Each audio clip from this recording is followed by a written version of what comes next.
Imagine, if you will, that you have just stepped out of a time machine. The air hits you first, a complex, heavy scent of roasted chestnuts, coal dust, expensive perfume, and horse manure. You are standing on the banks of the River Seine, and the year is 1900. You have arrived at the very heartbeat of the world during a fleeting golden era known as La Belle Époque. This is not merely a city, it is the center of the universe, a place where the 19th century is dying and the 20th is being born in a violent explosion of optimism, art, and electricity. The city is vibrating. There is a palpable hum in the ground beneath your feet. It is the spring of 1900, and Paris is hosting the Exposition Universelle, the World's Fair to end all World's Fairs.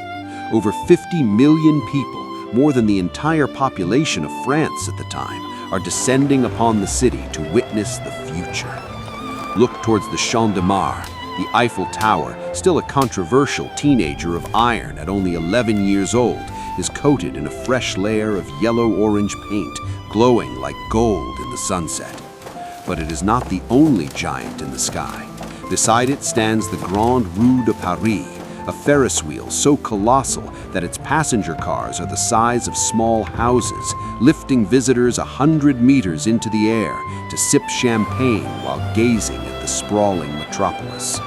As you walk through the fairgrounds, you hear a low mechanical rumble.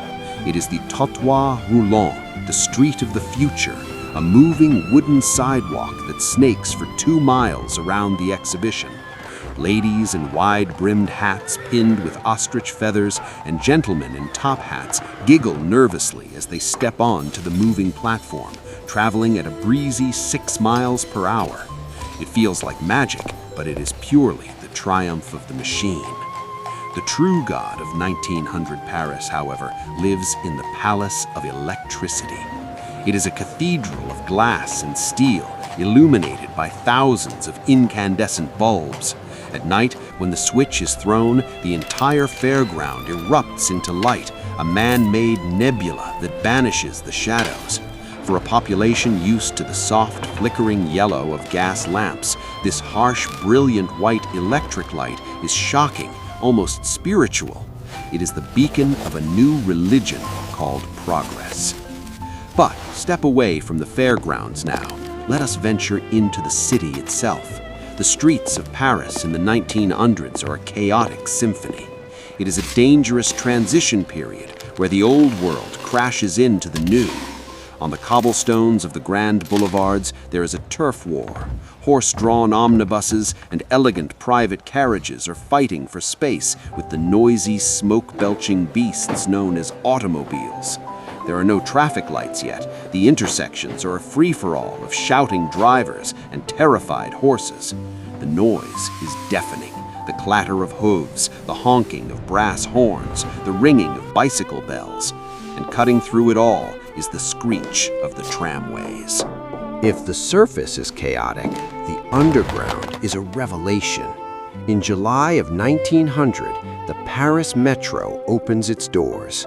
You descend into the earth through entrances designed by Hector Guimard. They do not look like industrial tunnels.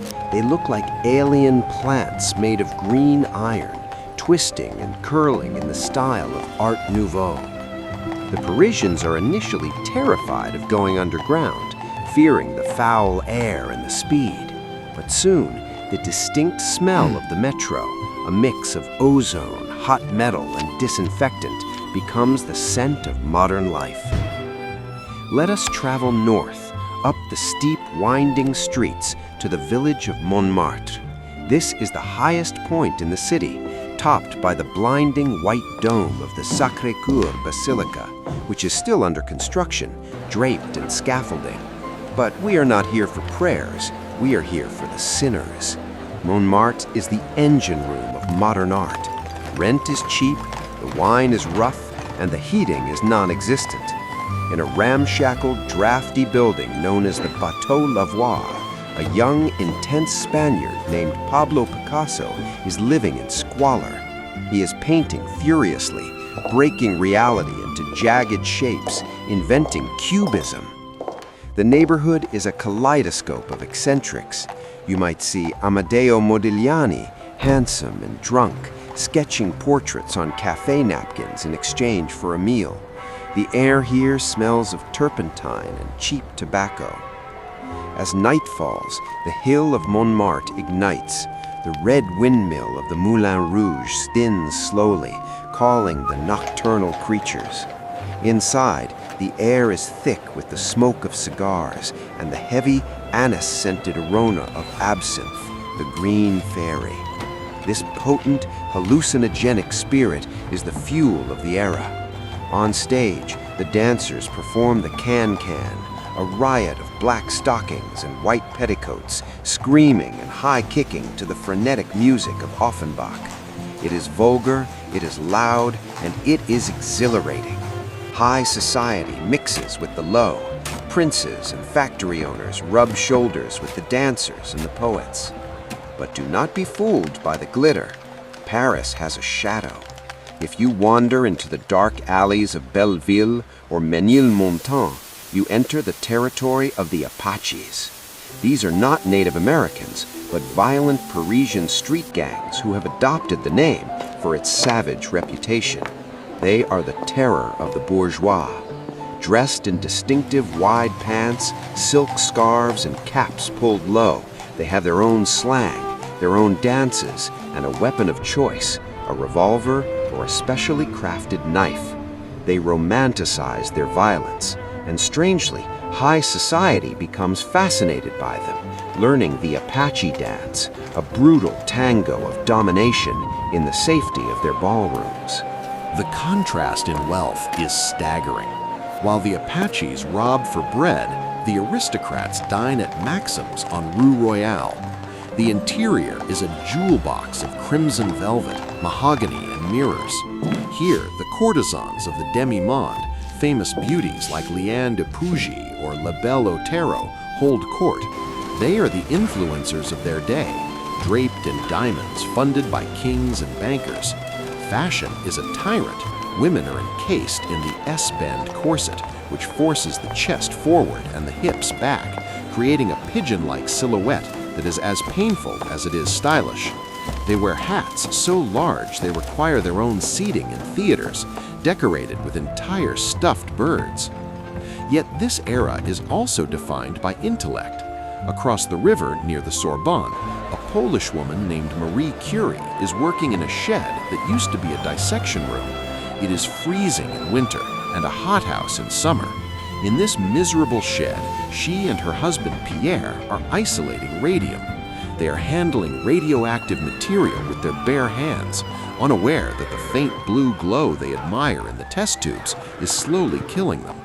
They are discovering the atomic age, rewriting the laws of physics while the city parties around them. The optimism of the era is occasionally punctured by disaster. In January 1910, nature reminds Paris who is truly in charge. It rains for weeks.